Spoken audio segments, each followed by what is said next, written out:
নমস্কার।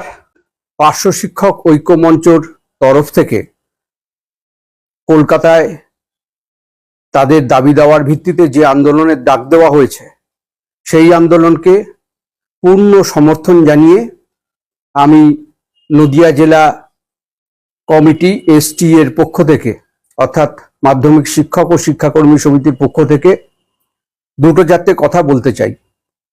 প্রথম কথাটা হলো যে একজন পার্শ্ব শিক্ষক বা পার্শ্ব শিক্ষিকা তিনি কিন্তু একজন সহশিক্ষক বা সহশিক্ষিকার মতোই স্কুলে 10:40 থেকে 4:30 পর্যন্ত উপস্থিত থাকেন এবং স্কুলের যা প্রতিনিয়ত কর্তব্য, সারা বছরের যা কর্তব্য, তার মধ্যে রয়েছে ক্লাস নেওয়া, প্রশ্ন করা, খাতা দেখা ইত্যাদি সবকিছু। তার সঙ্গেও তারা অতিরিক্ত একটি দায়িত্ব পালন করেন। যেহেতু তারা সর্বশিক্ষা মিশন থেকে প্রথম এসেছিলেন, তাদের উপর দায়িত্ব রয়েছে যে স্কুলে যাতে ড্রপ আউট না হয় সেই জন্য পার্শ্ব শিক্ষকদের স্টুডেন্টদের বাড়ি বাড়ি গিয়ে খোঁজ করা এবং তাদের সম্পর্কে তথ্য সংগ্রহ করা, যাতে ড্রপ আউট কমে সেই ব্যবস্থা করা, এটা তাদের উপর তাদের রিপোর্ট তৈরি করা ইত্যাদি দায়িত্ব তারা পালন করেন, যথাযথভাবেই করেন। সপ্তাহে 6 দিনের মধ্যে 5 দিন তারা বিদ্যালয়ে যান। একদিন এই তথ্য সংগ্রহ এবং ড্রপ আউট কমাবার লক্ষ্যে তাদের যে কাজকর্ম অর্পিত রয়েছে তাদের উপর, সেই কাজকর্ম তারা করেন। অতএব তাদের ভূমিকা স্কুল চালাবার ক্ষেত্রে, একটি শিক্ষা প্রতিষ্ঠানের ক্ষেত্রে একজন পার্শ্ব শিক্ষিকা বা পার্শ্ব শিক্ষকের ভূমিকা কোনো অংশে একজন শিক্ষক বা শিক্ষিকার থেকে কম নয়। প্রথমত পার্শ্ব শিক্ষক বা পার্শ্ব শিক্ষিকা, আমি জানি না শিক্ষকের আবার পার্শ্ব, উচ্চ, নিচ এসব কিছু হয় কিনা। নামটা দেওয়া হয়েছে পার্শ্ব শিক্ষক, কিন্তু তাদের ভূমিকা একজন অ্যাসিস্ট্যান্ট টিচারের মতোই সম্পূর্ণভাবে, এবং তাদের ছাড়া কোনো বিদ্যালয় সঠিকভাবে চলবে না। সেই পার্শ্ব শিক্ষকেরা একেবারে চূড়ান্ত রাষ্ট্রীয় শোষণের শিকার। এখনো অবধি তাদের বেতন কাঠামো কোনো রকম তৈরি হয়নি।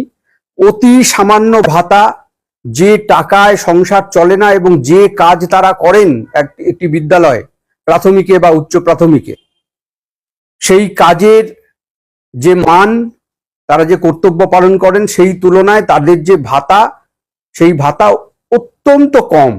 প্রাথমিকে 10,000 টাকা, উচ্চ প্রাথমিকে 13,000 টাকা, সামান্য কি একটা ইনক্রিমেন্টের ব্যবস্থা করেছে, হয়তো কেউ 13,500-14,000 টাকা পাচ্ছেন। কিন্তু ঘটনা হচ্ছে এই সামান্য বেতনে তারা যথেষ্ট দায়বদ্ধ থাকা সত্ত্বেও কাজ করে চলেছেন। তার মধ্যে যেটা হয়েছে, এবছর অন্তর্বর্তী বাজেটে রাজ্য সরকার তাদের জন্য মাত্র 1,000 টাকা বৃদ্ধির ঘোষণা করেছেন, ভাতা বৃদ্ধি মাত্র 1,000 টাকা। বলুন তো, আজকে দুর্মূল্যের বাজারে এই সামান্য ভিক্ষা দেওয়ার মতো করে 1,000 টাকা ভাতা বৃদ্ধি একজন শিক্ষকের পক্ষে কি উপযুক্ত মর্যাদার? সবচেয়ে বড় প্রশ্নটা হচ্ছে মর্যাদার। আজকে পার্শ্ব শিক্ষকদের মর্যাদা নিয়ে টানাটানি করেছেন সরকার। সরকারের এই প্রচেষ্টাকে ধিক্কার জানাই এবং সেই সঙ্গে দাবি জানাই যে এই পার্শ্ব শিক্ষক শিক্ষিকাদের উপযুক্ত একটি বেতন কাঠামো তৈরি করতে হবে, ন্যূনতম সম্মানজনক বেতন দিতে হবে, এবং অন্যান্য চাকুরিগত যে সমস্ত সুযোগ সুবিধা শিক্ষক শিক্ষিকারা আমরা ভোগ করে থাকি, তার অন্তত কিছুটা তাদের প্রতি প্রযোজ্য হওয়া উচিত। এবং একজন পার্শ্ব শিক্ষক যে সারা সপ্তাহ কাজ করছেন, সমকাজে সমবেতনের নীতি সেসব তো আমরা ভুলেই গেছি। সমান কাজ করছেন অথচ বেতন পাচ্ছেন অতি সামান্য, অতিরিক্ত সামান্য।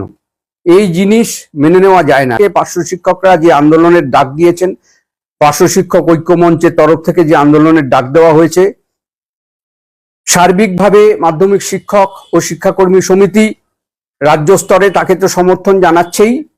আমিও নদিয়া জেলা মাধ্যমিক শিক্ষক ও শিক্ষাকর্মী সমিতির যে কমিটি, সেই কমিটির তরফ থেকে সভাপতি হিসাবে আমরাও তাদের এই আন্দোলনে অংশগ্রহণ করব, পূর্ণ সহযোগিতা করব, এবং তাদের সমস্ত দাবি পূরণ করা হোক এই আশা সরকারের কাছে আমরা করছি, এবং এই দাবিতে আমরা সরকারের কাছে দরবার করব, আন্দোলন করব। তাদের আন্দোলনের পাশে, পার্শ্ব শিক্ষক ঐক্যমঞ্চের আন্দোলনের পাশে আমরা সর্বতোভাবে আছি। সকলকে ধন্যবাদ, নমস্কার।